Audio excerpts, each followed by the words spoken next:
He will be glorified in it. He will work in it. He will move in it.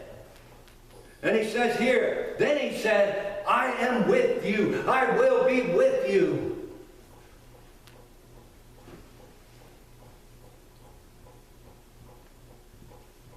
Jump to chapter 2, verse 3. Who is left among you that saw this house in her first glory? Who is left among you that remembers how it used to be? Oh, maybe you experienced it, maybe you heard the stories.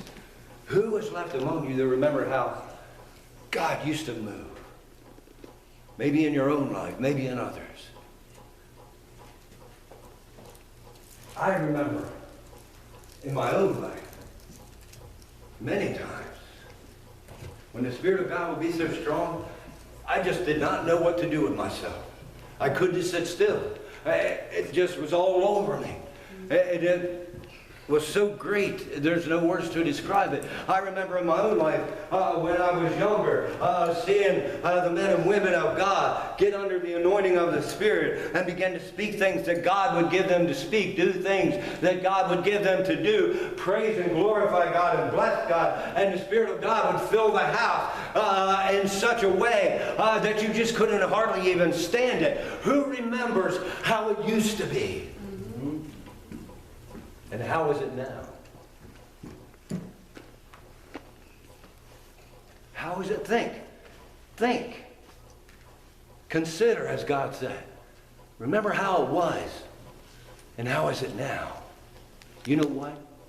There's a lot of Sunday mornings. We come dragging in here.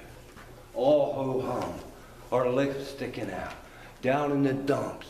Oh, blah, blah, blah. Like that. Remember how it used to be? Think about this. Who is there here?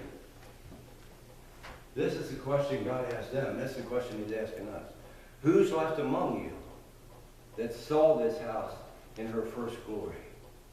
There's people sitting here. I used to see God get all over you. Not so much anymore. And I'm not judging anybody. We've all got some work to do. But listen, who is left among you that saw this house in her first glory? And how do you see it now? Is it not in your eyes in comparison of it as nothing? Things are not like they used to be. Things are not like they once were. I'm going to tell you something, not even in this place. Just a few years ago. The Spirit of God was moving in this place a few years ago. We were climbing the mountain. We were moving up. I don't know exactly how or why. Through somebody's, more than one, I don't know, combined whatever disobedience, we slid back down. But God says, remember how it was. Look at how it is now. It can be that way again. He goes on. Is it not in your eyes in comparison of it as nothing? Yet now be strong, O Zerubbabel, saith the Lord. Be strong, O Joshua, the son of Josedech, the high priest. Be strong, all ye people of the land, saith the Lord, and work, for I am with you, saith the Lord, according to the word that I covenanted with you when you came out of Egypt, so my Spirit remaineth among you. This is the message out of these couple scriptures that I want you to get. Be strong, all ye people, and work, for I am with you. According to the word that I covenanted with you, my Spirit remaineth among you. I think I said this last week. We have a covenant with God. And if we keep our part of the covenant, God keeps His part of the covenant. And that's what He's talking about. He said, I made a covenant with you. If you will be strong, if you will regain the fear, if you will begin to get the materials and rebuild, then I will keep my part of the covenant. And I will be with you. I will help you. I will strengthen you. I will bless you. The Spirit of God will indwell you. The Spirit of God will be a mighty thing in you. You will be one that I am glorified in and through. God said, I will keep the covenant if you will keep the covenant. And herein lies the problem. Most of the church today has broken the covenant. And I'm going to tell you something. You better thank God with everything you've got that He is a merciful and a loving God. Because you go back and you study covenant. Whenever they would break the covenant, that was it. They were cut off. God has given us chance after chance after chance. And yet here He is one more time saying, I'll keep the covenant if you will keep the covenant. He's telling you what you got to do. Listen.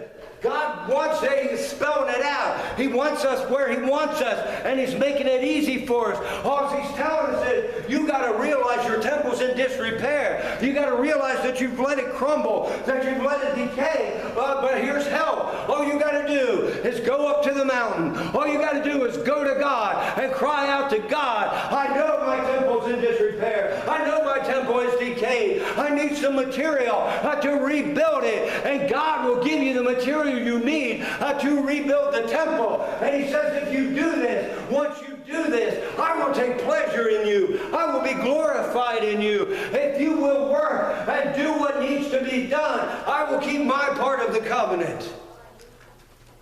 You know what His covenant part is?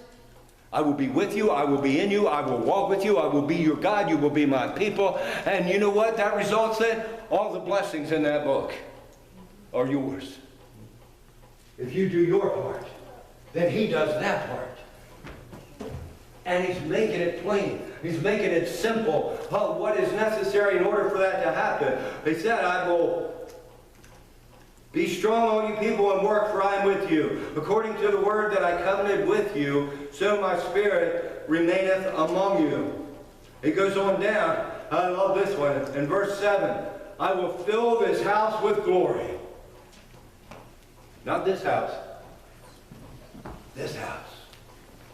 I will fill this house with glory. Consider that. Think about that. And you all probably think I'm nuts. But I'm going to tell you something. I know this according to the Word of God. I know this according to what God's spoken into my spirit. I know this according to the messages that God has been sending. I and you can be filled with the glory of God. Think about it.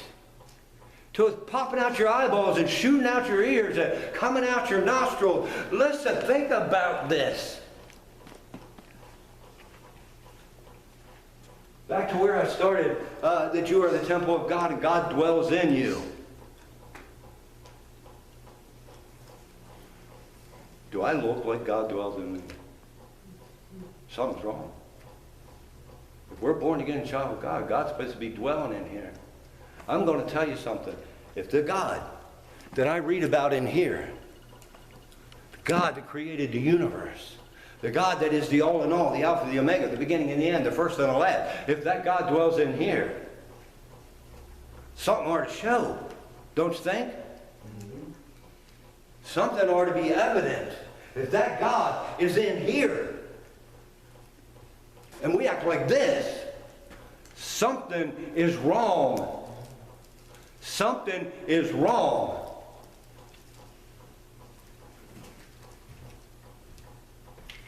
I want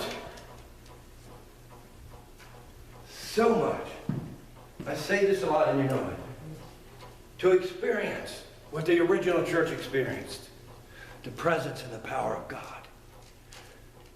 And that Bible says I can. But there's work to be done.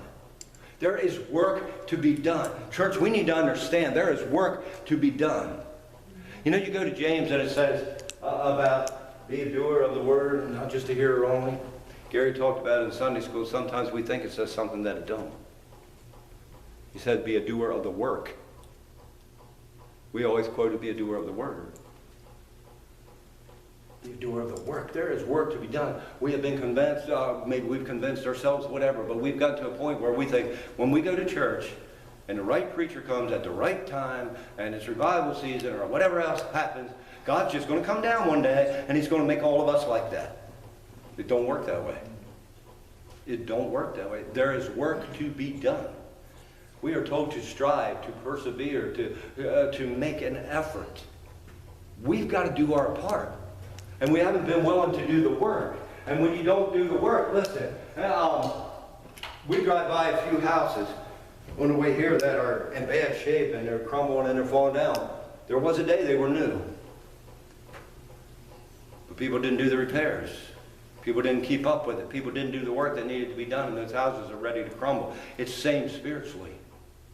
It's an ongoing thing. You need to do the maintenance. You need to do the work. You need to go up to the mountain and get the materials that you need and repair the temple. And he said that if you do, then he'll be with you. He'll fulfill his part of the covenant. The glory of God can rest in you. He'll take pleasure in you. He has promised that he'd do this. He said, I will fill this house with glory. And then he goes on and listen to this. I love this, and I'm claiming this. Verse 9, the glory of the latter house shall be greater than of the former, saith the Lord of hosts. And in this place will I give peace, saith the Lord of hosts. Listen, he said, the glory of the latter shall be greater than the glory of the original. I'm claiming that. You know, the last days church can be more powerful, have more of the Spirit of God, do more for God, all those other things than the original did. He said the glory of the latter can be better than that of the first. And that's us. We can have that if we're willing to do the work. If we're willing to go up to the mountain and get the materials. And then take the materials and do what is necessary to do. He said that he will do that for us. Jump to verse 19. Is the seed yet in the barn? Yea, as yet the vine and the fig tree and the pomegranate and the olive tree hath not brought forth. From this day will I bless you. Listen. You got some sacks of seeds in your barn. And if we do what needs to be done and God begins to bless, those seeds will begin to bring forth. They will bloom, they will blossom, they will grow, the fruit will become abundant. God is telling us that if we do all these things, then we can begin to plant and things will begin to grow and things will begin to happen. He has promised us. He made a covenant and he said he will keep his word if we will do our part. I'm going to try to sum this up and then I'm going to stop. Listen to me. I want you to understand this. I'm going to make it just as simple as I can make it. You are a temple. You're a temple. If you are a born again child of God, you're a temple in which God abides, which God lives in. And once you became born again, you made a covenant with God. And you sold yourself to God. You gave yourself to God. He bought you with a price. And now you are his. And from that point forward, you belong to him. And from that point forward, you should have been obeying the voice of the master and doing what the master has told us to do. But we haven't done that. And because we haven't done that, our temples have begun to get in disrepair. They begin to crumble. They begin to weaken. They begin to fall down. But the master is a loving and a merciful master. And he's come along and said, I got a way for you to fix this. You can make it all right once again. All you got to do is realize from where you have fallen. Look at how it used to be. And look how you are now. And realize what the problems are and what you need to do. And he said, you can do it. Just come back to me. Come to me, and I will give you what you need to rebuild the temple. And if you will do that, if you will come to me and get the materials, and you're willing to put into work and do the work to rebuild the temple, I'm going to move in. And my glory will be within you. I will take pleasure in you. I will use you. He said that if we were willing to do this, that he would be our God, and that we could be restored to how it once was. And not only be restored to how it once was, he said the latter can be greater than the first. I want you to think, because I know there are people in here, I've seen it, and some of you I haven't, but I know it from hearing you talk and testimonies and different things like that. I know there's people in here who have felt the Spirit of God strongly. There were periods in your Christian life where the Spirit of God would come on you and you couldn't contain it, and God would use you to do things. Listen, no matter how good that was, God said it can be better. Remember back to them times how good it was and how much you wish it was still like that? God said it can be better. If you will do what I'm calling you to do. Come to the mountain. Come get the material. Do the work. Rebuild it. And then God will take control and take charge. And the presence of God will be within you. And I got to throw this in one more time. If this God with whom we have to do is dwelling in here, something ought to be different. You think about that. And he said, in my words, if you do all this, if you do everything I've told you and you do the work, and I move in and my presence is there and I'm pleased with you and my glory is with you and all those things are happening. He said on top of that, there's some bags of seeds in there. And you can begin to plant those seeds. And those seeds will begin to grow and to blossom and to bring forth fruit and to bloom. What does that mean? Many different things. Whatever God's calling is on your life. Whether it's reaching the lost, seeing sick people healed, being a blessing to other people through some other means, helping people, whatever it is. God said, once you do all this other stuff, then those things will start blooming in your life. Those things will start blossoming in your life. Those things will start going on. Now I'm going to make it even plainer than plain. God has spoken. God is calling. We're in a dangerous place. Some of us in an extremely dangerous place. We're on shaky ground. We've given too much attention to everything but God. And God is not pleased. And God is calling. Come back and fix it. If you don't come back and fix it, you just might lose everything. You just might not have anything. And maybe He will. Maybe God won't take it away. I'm not saying I know that He will. But what about your eternity? God means business. And in my heart, I know. The last 2 Sundays, the messages God has sent to me are scary. If I was holding back and I knew God wanted me to change or God wanted me to do something or whatever, if I knew God was dealing with me, this would scare me. God is sending warnings. God is sending warning. And if we don't understand that and don't get that, something's wrong. We need to take heed. As I started out saying, my mind is troubled. My heart is heavy, and I am scared for people. Because God said, and maybe not in relationship to this, but the precepts of God are always the same. He said there was a time when He winked at things. But that time ends. There was a time when He would let somebody go, but that time ends. There is a limit to God's grace. There is a limit to God's mercy. There is a limit to how long He'll continue to try to deal with somebody who doesn't want to be dealt with, who won't heed, who has hardened their heart to it, has convinced themselves they're okay, whatever the thing is. And it's a scary thing if you understand it. Consider it. As the scripture said, consider your ways. You think about this. Really? Think about this. And again, one more time and I'm done. If you don't believe me and you think I took this all out of context and made something out of it that it wasn't or whatever you think, I want you to do one thing. You go to God in honesty and sincerity and you talk to Him about it. But you've got to be honest and open. You don't go to Him with your mind already made up about what you think or about what you think the answer is going to be.